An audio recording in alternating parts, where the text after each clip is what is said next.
जत विधानसभा निवडणुकीच्या निमित्ताने मनसेचे मुंबई येथील पक्षनिरीक्षक योगेश परोळकर यांनी घेतली जत जिल्हा सांगली येथे बैठक।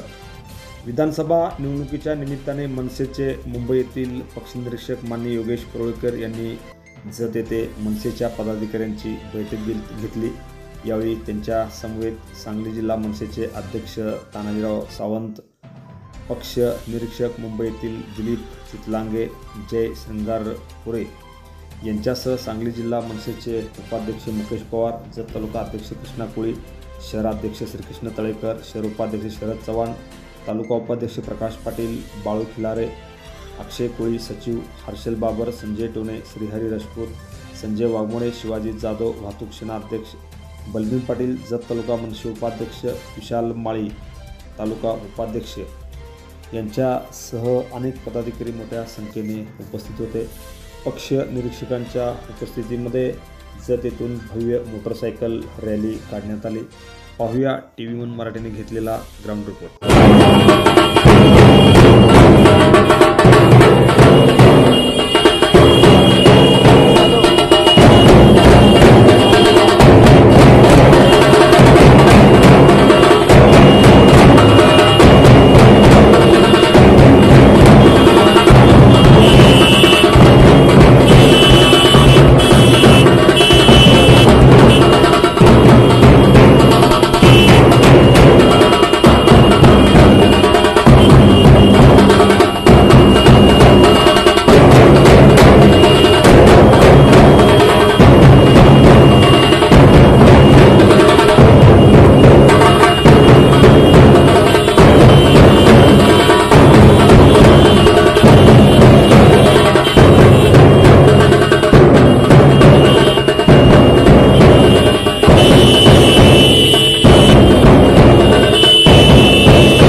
येणाऱ्या निवडणुकीच्या अनुषंगाने आज आमच्या पक्षाचे निरीक्षक जतमध्ये आलो होतो आणि अनेक समस्या साहेबांनी आता सांगितल्या आहेतच, परंतु या ठिकाणी सक्षम उमेदवार कसा देता येईल त्याची चाचपणी आज केली।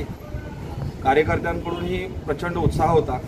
अनेक समस्या आहेत त्या राजसाहेबांकडून पर्यंत मांडून त्या कशा सोडवल्या जातील हाही प्रयत्न आमचे निरीक्षक साहेबांच्या कानावर घालून ते आम्ही भविष्यात करणार आहे।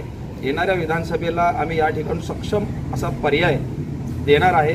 आता आमच्याकडे आमच्या पक्षाचे तालुका अध्यक्ष यांनी इच्छा व्यक्त केलेली आहे उमेदवारीची, तीही गोष्ट निरीक्षक साहेबांना सांगितलेले ते साहेबांकडे ही भावना पोहोचवतील आणि येणाऱ्या काळामध्ये आम्ही जत विधानसभा पण ताकदीनं लढवण्याच्या मानसिकतेत आहे। पण जर पाहिलं तर चाराछावणी ही भाऊसाहेब कोळेकरांनी चालू केली नव्हती, ती सन्माननीय राजसाहेबांनी केली होती। पहिला मुद्दा, कारण राज्यात बरेच ठिकाणी साहेबांनी स्वतःच्या खर्चाने, असा महाराष्ट्रातला पहिला पक्ष होता की त्यांनी स्वखर्चाने चाराछावण्या चालू केल्या, त्यापैकी आमचे सन्माननीय राजसाहेब ठाकरे। आणि अशी लोक येतात पक्षात जातात तो विषय नाही, पण 2014 पासून काळ आपण पाहिला तर भाजपची सत्ता आल्यानंतर काँग्रेससारखा पक्ष रसातळाला गेला। किमान आमचा मनसे पक्ष आज अस्तित्वात तरी आहे सांगलीमध्ये। तुमच्या जतमध्येच जयंत पाटलांनी स्टेटमेंट केलं होतं, कदाचित तुम्ही लावलं पण असेल, की मनसेला माणसं मिळतात आणि राष्ट्रवादीला का मिळत नाही। तर मला असं वाटतं की सांगली जिल्ह्यामध्ये मनसेचे संघटन चांगल्या प्रकारे आहे आणि यापुढे आता निरीक्षक आमच्या पार्टीशी आहेत। आम्ही यापुढे चांगलं संघटन करून दाखवू। राजसाहेबांनी महाराष्ट्राचा दौरा सुरू केलेला आहे आणि आपण आता पक्ष म्हणून आम्ही पूर्ण महाराष्ट्रामध्ये सर्व ठिकाणी जवळजवळ 200 ते 250 उमेदवार लढवणार आहोत। त्या दृष्टीने सर्व ठिकाणी राजसाहेबांचा दौरा सुरू आहे।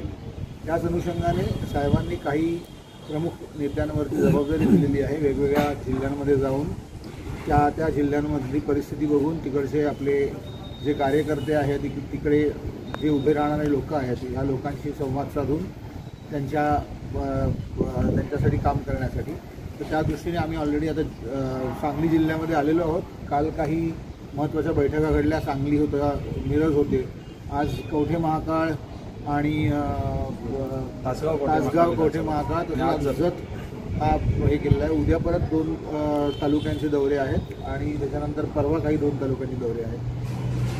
इथे प्रामुख्याने जे आम्हाला गोष्टी जाणवत आहेत त्याप्रमाणे एकतर जत हा दुष्काळी तालुका आहे आणि इथे बऱ्याच समस्या आहेत. इकडे सांडपाण्याच्या व्यवस्थापनापासून घनकचऱ्याचे विषय आहेत, रस्त्यांचे विषय आहेत, पाण्याचा मेन विषय आहे. आणि जसं आमचे जिल्हाध्यक्ष सतत म्हणत असतात की सांगली जिल्ह्यामध्ये सतत पूर येत असतात, पण तिथून कधीच असं नियोजन केलं जात नाही की जत तालुक्यामध्ये पाण्याची व्यवस्था केली जाईल. तर त्या दृष्टीने बरेचसे विषय मांडता येण्यासारखे आहेत. आम्ही राजसाहेबांपर्यंत हे सर्व विषय पोहोचवणार आहोत. ते त्यांच्या माध्यमातून हा विषय योग्य ठिकाणी मांडतील आणि आम्ही जत तालुक्याला एक चांगलं सक्षम नेतृत्व कसं देऊ शकतो याच्यावरती आमचा प्रयत्न चालू आहे. विधानसभेला स्वतंत्र उमेदवार तुमचा असणार आहे? आम्ही 250 उमेदवारांचं टार्गेट धरलेलं आहे. आम्ही त्या पद्धतीने महाराष्ट्रभर आता माणसं हळूहळू द्यायला सुरुवात केलेली आहे. स्वतः राजसाहेब पूर्ण महाराष्ट्राचा दौरा करणार आहेत आणि जिकडे जिकडे ते जातील तिथे तिथे नवीन उमेदवार तुमच्यासमोर येतील. Press the bell icon on the YouTube app and never miss another update.